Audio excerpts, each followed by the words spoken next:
It is really bad. No. Big no on this one. Oh my god, what the hell's that? And this really makes me think this kid is in the wrong place at the wrong time in the wrong outfit. Getting smiles, and you know, I'm falling around all over the place to keep them entertained. It's a picture of a duck.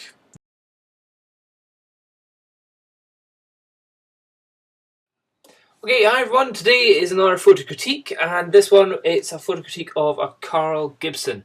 He's sent in a bunch of photos, and he's named them all, and he's given me a little description as well. Well, before I go on, I hope you're all remembering about my book, and if you could tell everyone else about it, that'd be great. The Getting There with Photography book, where you can even have a look at about 25 of the pages of it as well. So tell everyone about that, that'd be great. Thank you for that book there, on Blurb. You can all buy it, and you can all check some of the pictures and some of the chapters in there. So yeah, anyway, back onto the onto Carl's stuff. Okay, he sent me in a bunch. First one is the happy couple. Let's look at this in big picture. I hereby give Dom Byer the right to replicate my images. I also appreciate if Dom is as harsh as he likes on my images. I'm going to be really harsh with you on this one, and it is really bad. Like the exposure stuff is absolutely fine, but this vignetting that you've given to it is so old-fashioned, and not even like vintage old-fashioned, just like you've just got an editing software and you've seen white vignette and just maxed it up to the top and shoved it in there to make it kind of look like a better photo. No, big no on this one. The people themselves, the models themselves, there's another issue here, is like, if this is at a wedding and let's say you are working as the second photographer, then getting kind of more natural shots here is really weird. You're not being the main photographer here, but you've just still managed to get some. It's almost like it's still like a pose shot. If you're trying to put up a shot of as second photographer, you get the natural reactions from from the people that are all there. Here it looks like they're just waiting to be snapped, and they just kind of look. She looks a little bit awkward. Like she's kind of like staring into nothingness, and he's staring at somewhere completely differently here.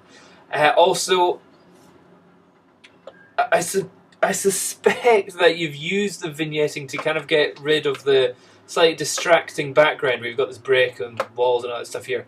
This would be something which would be great if you just used a really shallow depth of field lens, and maybe just got the couple to move into a slightly different position. So here, yeah, using the 14 to 42, using it on the, is that the Olympus? Yeah, the Olympus camera. So that's a, what's that, a 28 to 90 or something like that. So yeah, you're probably not going to get a huge amount of shallow depth of field. But if I were you, I would definitely not put that image on your website to advertise yourself as a photographer. It just looks like, it just looks cheap. That's the only thing there. Yeah, like the tinting, the vignetting, everything. Okay, sorry about that one. Sorry, Carl. Next one is Lewis and the Happy Couple's Son.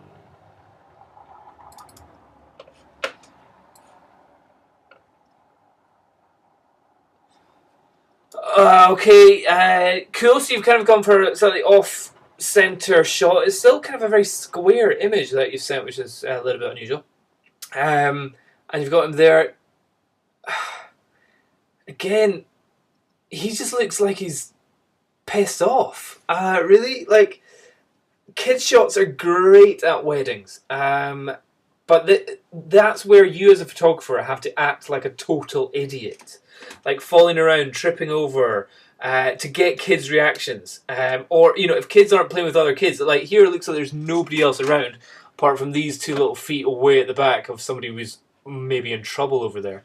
But if you got a kid here, you've got them on a chair, you've got to have them laughing at something. And if you're shooting little kids, fall over, drop something, sneeze, and look in your hand and go, "Oh my god, what the hell's that?" And the kid would go like, "Wow, that's so funny." Something like that. Just here, he looks really bored, and he's just staring at the camera, and he's not looking that happy. So for this, it kind of looks like you've just shot a kid on a step, and then you've added a bit of a cheap-looking vignette around the corners again. So I would say cut down the vignette. And if you're going to get shots, like, kids are the best at weddings. They can be so awesome. And they can be great for you just like even when nothing's happening. Just shoot the kids. Just shoot them all day. And the parents and the relatives love the pictures of the kids as well at weddings. It's great. But here, if I was a parent, I'd be like going, "Oh, he just looks a bit sad. Don't really want that on my mantelpiece." In fact, I wonder if I can show you. I'll see if I can show you a shot of like some kid photos from a wedding that I did recently. Like here's one. Really cute kids. This was as the wedding, as the bride was getting ready for the wedding, and they weren't in their full wedding suits yet. But it's kind of cute. It was little brother, sister. Okay, we're using little bits of angles. The background's all a bit of a mess. We're not really going to be looking at that, but you know, cute kids. And getting smiles, and you know, I'm falling around all over the place to keep them entertained, and even like the more you can play with the kids, the more that it means that the parents and the brides and the mothers and the grooms, they can focus on getting themselves ready. So that can be something where you can actually help out and yet still get some great shots. So like here, let's see, like he's on the floor and he was being a little model, and then for this bit, it's getting the girl to jump up in the air. So we're getting shots of her mid-jump like that, see if we can get her floating. Obviously the light was terrible and we couldn't get her slow enough, or my shutter speed fast enough. But you know, that entertained her for a good 10 minutes, and that meant everyone else could relax while you're shooting that and having fun. And it just meant that you get good reactions from the kids. Let's see if we can get any other ones from it. Here's another one that I absolutely loved. The kid here was drinking lemonade, and she was like, "Oh, there's," and she ended up just being absolutely hysterical for the rest of the day. She was like, "It tastes so bad." So again, that's kind of getting down to the kids' levels, looking up at the parents and the adults and all that kind of stuff. You get a completely different view of how the wedding's going on. So yeah, I'd say work the kids whenever you're there. Here, this one just looks a little bit upset, a little bit bored, a little bit grumpy. Next one.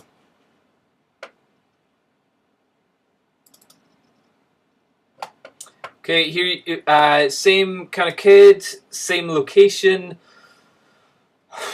Totally overexposed side of his head, that's just completely blown out. There's a weird kind of artifact around the high contrast areas, and you've done selective colour, which is not a really cool thing to use. Again, he's just kind of sitting on a bench with no one around him. No, not a bench, on a couple of steps with no one around him. And he's having some, like, you know, groin confidence there with his pose. That's just a bad pose for a kid. And again, he's just not looking super happy at the time. And wait a minute, there's a kid in the background with a skateboard. This really makes me think this kid is in the wrong place at the wrong time in the wrong outfit. And just makes me a bit worried that he's going to get a skateboard in the back of his head. Which is distracting me from the actual shot of the kids. So yeah, nope. Okay, a shot of a duck. Again, you've maxed out on the vignetting there, and you've got effectively a very nice duck. There's nothing really that would make me stop by it and go, "Wow, look at that duck." This shot is kind of going, it's a picture of a duck.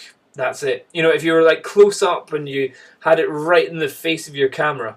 Hold on, let's see if I can show you an example.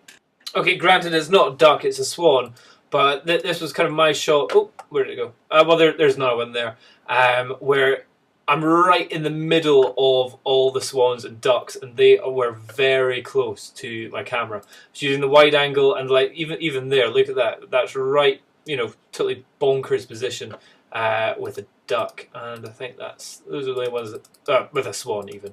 But yeah, the shot that you've got here, it looks like you're just taking it from a normal standing position, and you know, nice exposure on it, but not very much else. And it's not really doing anything. It's just not really much of an image. Okay, let's see your last one. Okay, cool, right. Okay, now that's a bit better. We've used a little bit of creativity here. Yourself in 3 positions in your kitchen, on it, under it, and kicking yourself outside of it. Okay, that's good work. Good work. You've put a little bit of creativity and a bit of effort in this. Okay, first thing, you've missed a bit of the wardrobe there, so I don't understand why it would be that bit, which is a bit odd. Where was your camera? Your camera should have been on a tripod. But if you've got bits like that which are wrong, like, I don't understand if it's a bit of feet and stuff, but that's a bit that should just normally be straight. So that's confusing me just a touch. It's also at a wonky angle, so it's like lower down over here than it is over there. So get a tripod which has one of those spirit levels so you can see what is totally flat and stuff like that. But yeah, that was good effort. Good work with the. I don't even know what software you've used. Have you told us? Let's see. Multi-layer conversation with myself. Just thought I'd pop it in there. It's also made this from watching your video. Okay, yeah. I think whatever you've done it very well. The white balance has stayed the same between all the shots as well, which is good. But I think you could be cooler. I think you could like bring in some flash in there. Get some more colours, do it in different places. This really kind of looks like you've just done it straight away. Like you're sending in pictures for your portfolio. This is going on the internet. Everyone's going to be seeing your shots. You should be sending in your absolute 100% best here.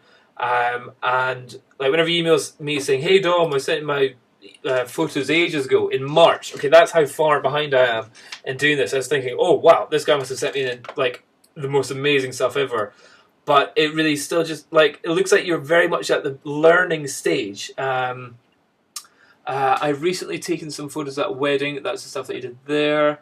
I have a YouTube account. I am a beginner, and I'd love to be a professional photographer in the future. I'm very keen to learn, which is why. So I reckon since March, I'm sure you've taken so many more photos and so many more better photos than this. But what I'm really worried about is your editing that you're doing with this monster vignetting that you're giving around this side of all your photos. Calm down on that. That's very much a newbie thing of doing that. Not so cool. But yeah, it looks like you're doing stuff here that's much more interesting than the other ones. Get a better lens from your camera, I'd say, like a shallow depth of field. I don't know what Olympus does for nice lenses, as in like a 50mm f1.4 or something like that. I don't know what thing he does there. And you're off to go to college to study photography. Okay, fine. Probably when you're at college studying photography, you'll learn a lot of stuff about the it's not semantics of it, it's the sociological ideas and the art side of photography, not just actually really the shooting of the stuff. So just be aware of that whenever you're going to college.